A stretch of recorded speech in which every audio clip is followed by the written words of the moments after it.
Chaplain Byer here. Just wanted to reach out to the men and women, the sisters and brothers of the 863rd, whether you are near in the Chicago area or far, either mobilized or on deployment.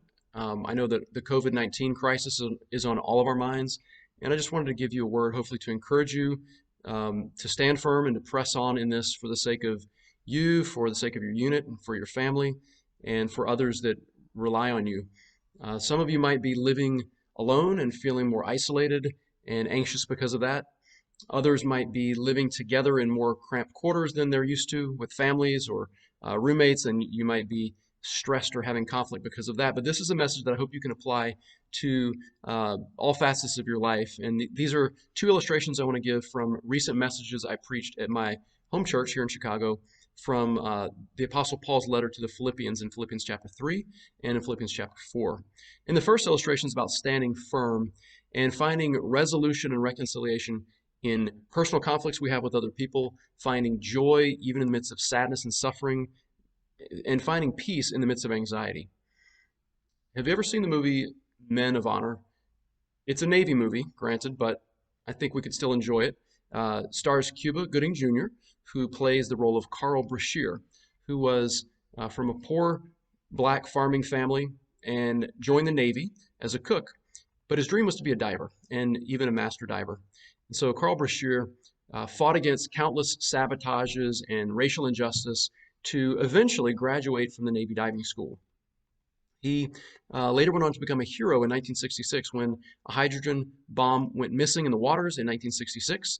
And on that rescue mission, Carl Brashear recovered the bomb, but in the process of diving for it, he badly mangled his leg, which was then amputated, and he was given a prosthetic leg.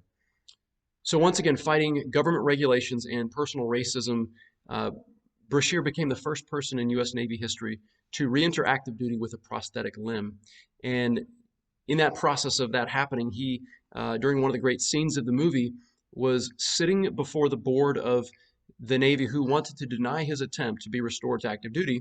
And the Navy manual required divers to, from a seated position, stand with this 200-pound diving suit, including the large headpiece, stand and take 12 steps on dry ground with this suit that would normally be more or less weightless in the water.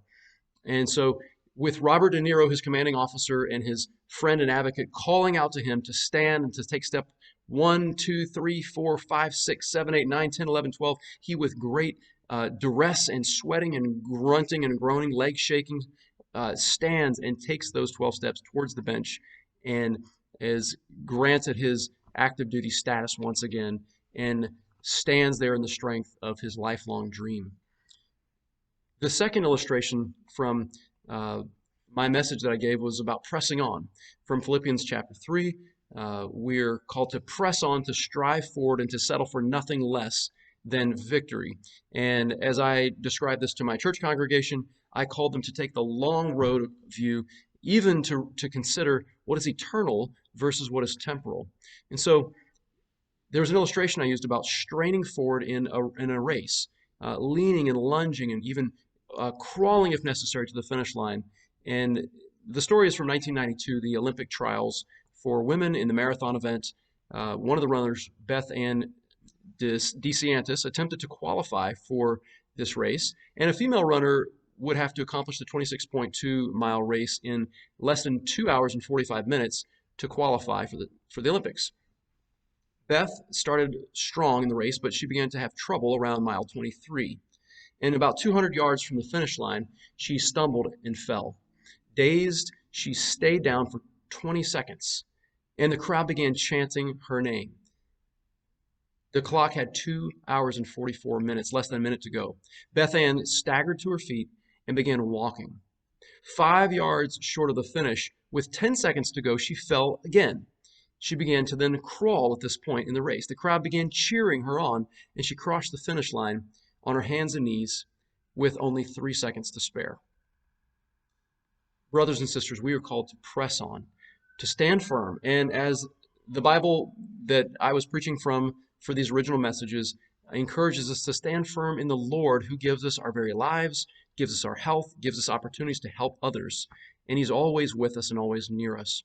So if you're a person of faith, I would encourage you to stand firm in the Lord. Press on in the Lord now more than ever before.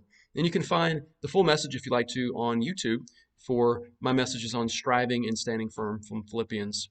But if you're a person who doesn't necessarily believe in God or has another faith besides mine, and if you just want to reach out and talk, I am your chaplain, and I'd be more than happy to listen, to try to understand where you're coming from, to offer just counsel or a listening ear or prayer. We are family, so make sure you utilize your squad, call on each other in this time, and stand firm, stand at the ready, prevail together, and press on.